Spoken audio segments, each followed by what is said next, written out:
So I was talking to a young DJ the other day who was doing this part-time and working in another company, and he was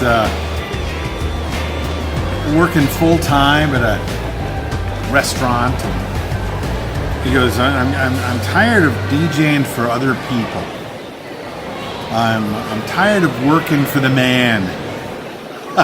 Hi, it's Bill Herman. It's Creative License. Thanks for being nice to my sponsors. Of course, my sponsors are Electro Voice, the greatest speaker company in the world. Promo only, the best music subscription service on the planet. The Entertainment Experience Workshops, and DJ Event Planner.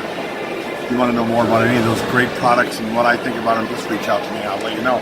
But they are really great, and they sponsor this whole thing. So he says, I'm going to start my own thing, right?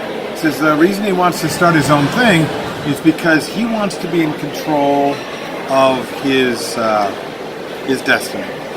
I don't want to leave it the power for me to work in the hands of other people. So I'm going to build my own thing. And so the first thing I said to him was, you're kidding, right? Really? You don't want to leave the power to work into the hands of employers. Guess what? When you start your own company, everybody's your employer. Everybody. All of your clients are your employer. Plus, I'm going to do it because I want to make more money. Great. I think that's awesome. I'm going to take all the money. I don't want to get that little bit of money that the DJ company's paying me. I want to go and make all the money. He gets $900 for a gig. I got $100. Okay, that's a great idea. You should do that. But you need to remember that the company is taking out expenses that you have zero idea about. And if you had any idea about it, you probably have different reasons why you wanted to do this than what you have right now. If you want to go out tomorrow and quit all of your jobs and make the same amount of money that you would make if you started your own company, in other words, you want to get the same salary, you got to bring in at least 3 times the amount of the salary you were being paid before, at least. Because 2/3 of that money goes back into your business.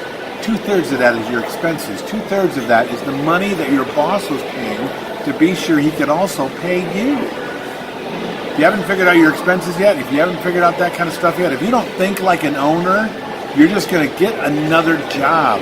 And then everybody's going to be your boss, and you're still not going to make a whole lot of money. What do you think of this? You got comments? Do you think I'm wrong? Write your comments down and below. Otherwise, I think it's a great idea to go out and start your own thing. Just be smart and do the research so that you know what you're getting into before you do it. I'm Bill. This is Creative License. See you next time.